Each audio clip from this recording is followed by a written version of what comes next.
Already আমার প্রায় 20 minute late, আর জ্যামের জন্য আরও লেট হচ্ছে। যতটুকু পারা যায় ফাঁক ফোকর কেটে তারপরে বের হওয়ার চেষ্টা করতেছি। আমাকে ইমিডিয়েটলি ফ্লাইওভারে উঠতে হবে, না হলে কোনোভাবেই আসলে টাইম অনুযায়ী পৌঁছানো সম্ভব নয়।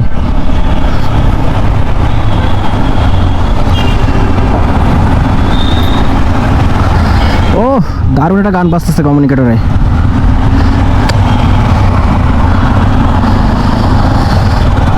বীরের তালে তালে বাইক রাইড হচ্ছে, চরম লেভেলে একটা ফিল হচ্ছে এখন। ও বাপ, যা যা যা, ফ্লাইওভারে উঠতে পারলে প্যারা নাই, চিল। বুঝলাম না আমার সাথে সবসময় এরকম কেন হয়, যখনই আমার তাড়াহুড়ো তখনই আমি জ্যামে আটকে যাই।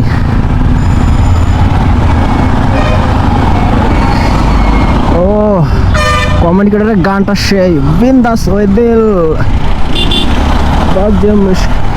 ফাঁকা ফাঁকা দে টান দে দে দে দে টান দে লাগা।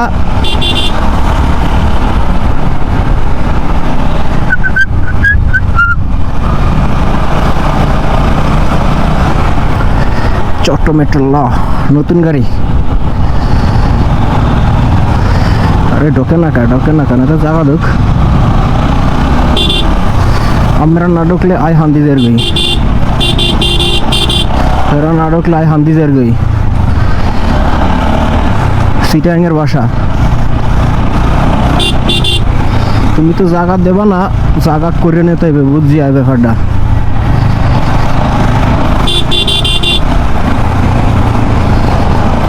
মাল জায়গা দাও তাই তো টান দাও দাও। ও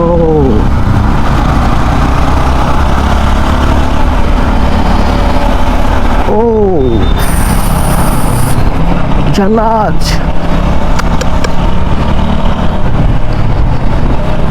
অনলি 5 মিনিটস, 5 মিনিটে ইস্পাহানি মোড়ে পৌঁছাতে হবে।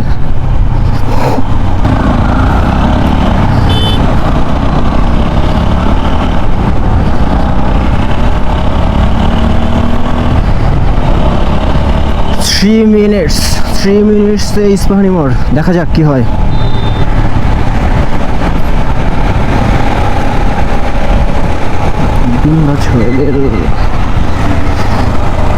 মুশকিল কে আপার ডিপার দেয় কে পিছন দিয়া? আরে বাবু, হ্যাঁ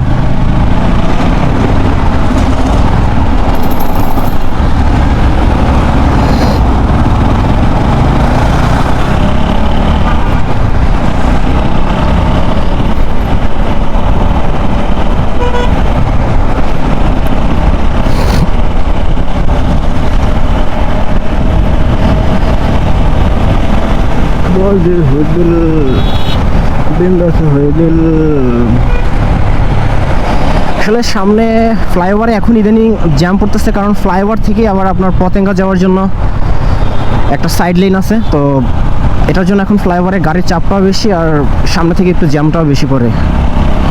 যাক কিছু করার নেই, ব্যবস্থায় কেটে কুটে যেতে হবে।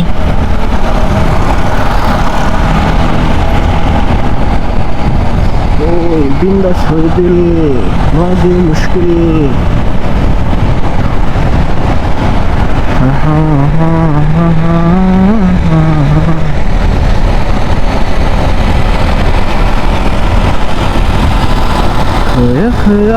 দিল মেরা। এই যে এখান দিয়ে হচ্ছে আপনার পতেঙ্গা যাওয়া যায় একবারে, কিন্তু এখান থেকে উঠলে আর নামার আর কোনো রাস্তা নাই, আপনাকে একেবারে পতেঙ্গা সি বিচ থেকে দেন তারপরে নামতে হবে। এছাড়া আর আশেপাশে কোনো র্যাম্প নাই যে আপনি সেটা দিয়ে নিচে নামবেন।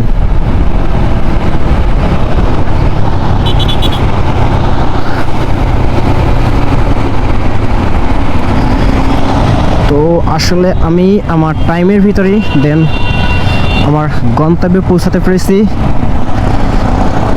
ওকে, সি ইউ সুন, দেখা হচ্ছে নেক্সট কোনো ভিডিওতে।